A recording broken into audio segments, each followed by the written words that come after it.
into the second half of the race now. Barely anything to choose between the athletes. It's so close on the line. I think it was Zoe Hobbs. Torrie Lewis walked onto a rain-soaked track in Glasgow with a chance to do something no Australian woman had ever done in over 100 years of competition. She didn't just do it once.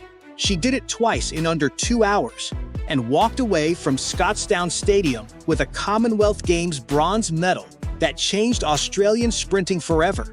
To understand why that number mattered so much, you have to go back to where Torrie Lewis actually started. She was born in Nottingham, England, before her family later settled in Australia's Hunter region in New South Wales. Her first sport wasn't even running. It was gymnastics at the Blackheart Gymnastics Academy in Bennetts Green. She later switched codes and joined the Macquarie Hunter Little Athletics Club at Glendale. And that's where her raw speed first turned heads on the local track scene.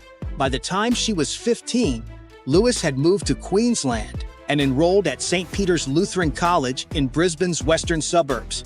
She was already the fastest under-16 sprinter on the planet over both the 100 and 200 meters. In 2023, at just 18 years old, Lewis won the national sprint double at the Australian Championships, becoming the youngest athlete in the country's history to pull off that feat. A year later, in Canberra, she ran 11:10 seconds and shattered a national 100-meter record that had stood for a full decade. She was no longer just a promising junior with potential. She was officially Australia's fastest woman. Later that year, Lewis produced a moment that made headlines well beyond Australia. At the Xiamen Diamond League in China, the 19-year-old lined up against American sprint star Sha'Carri Richardson in the 200 meters and beat her across the line. Nobody expected a teenager from Brisbane to outrun one of the most famous sprinters on the planet. But Lewis did exactly that.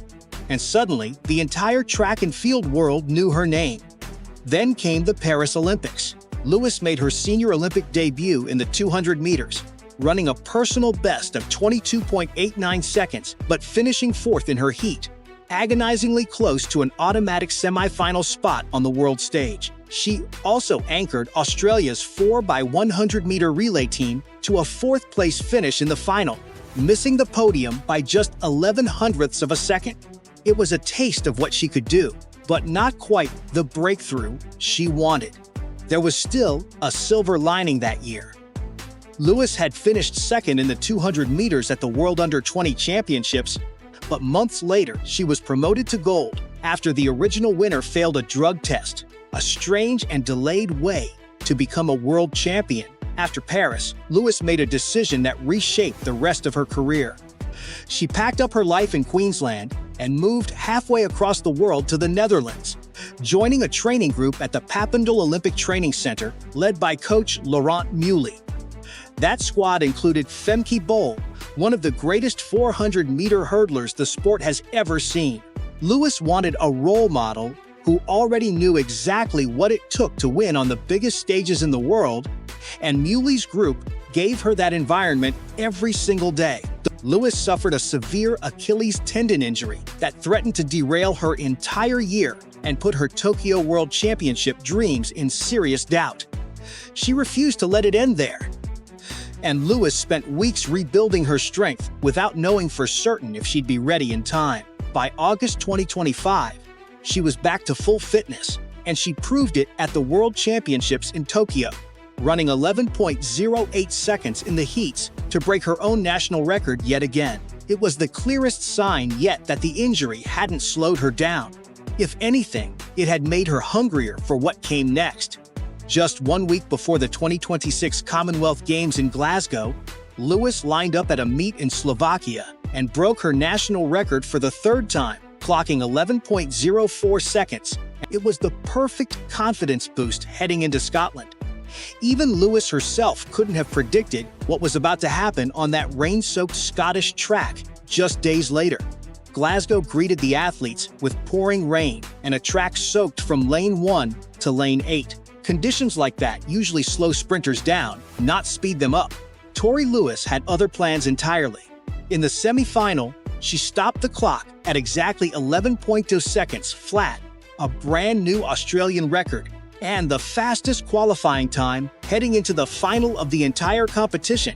Less than 2 hours later, she was back on the start line for the 100-meter final. Hair soaked through, spikes splashing water with every stride, and running on pure adrenaline. The crowd inside the stadium had already sensed something special was building after her semi-final run. New Zealand's Zoe Hobbs blazed to gold in 10:93 seconds, setting a new Oceania record in the process. England's Amy Hunt took silver in 10.98 seconds. And then, just 1/100th of a second behind her, came Torrie Lewis in 10.99 seconds, claiming bronze and breaking the barrier in the very same stride. For a split second, almost nobody in the stadium fully processed what had just happened. Torrie Lewis had become the first Australian woman in history to run the 100 meters in under 11 seconds. Lewis herself could barely explain the time afterward. She said she was simply trying to repeat whatever worked in the semi-final, and somehow, in the rain, under the brightest lights of her career, it worked even better than she imagined. To put this achievement into real perspective, the last Australian woman to medal in this event at the Commonwealth Games, that's close to 3 decades of Australian women sprinting without a single podium finish in the blue ribbon event of the entire Games.